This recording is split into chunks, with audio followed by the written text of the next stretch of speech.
అధికార పార్టీకే ఎలక్టోరల్ బాండ్ల ద్వారా అత్యధికంగా డబ్బు ఎందుకు ముడుతుంది అంటే అధికార పార్టీకే 90% డబ్బులు ఎందుకు పోతాయి? ఇప్పుడు దేశంలో అత్యధికంగా ఎలక్టోరల్ బాండ్ల ద్వారా డబ్బులు భారతీయ జనతా పార్టీకి వెళ్ళాయి కదా. సో బెంగాల్లో తృణమూల్ కాంగ్రెస్కి వెళ్ళాయి, తెలంగాణలో బీఆర్ఎస్కి వెళ్ళాయి. ఎవరు పవర్లో ఉంటే వాళ్ళకే ఎలక్టోరల్ బాండ్ల ద్వారా డబ్బులు ఎందుకు పోతాయి? సో అది రెండో ఫ్యాక్టర్ సర్కమ్స్టెన్షియల్ కనబడుతుంది కదా.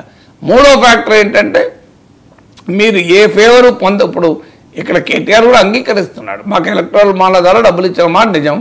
ఆ కంపెనీకి 1 year తర్వాత ఈ ఫార్ములా ఈ కార్ కేసులో కాంట్రాక్ట్ ఇచ్చారు కదా, దానికి సంబంధం ఏంటి అని.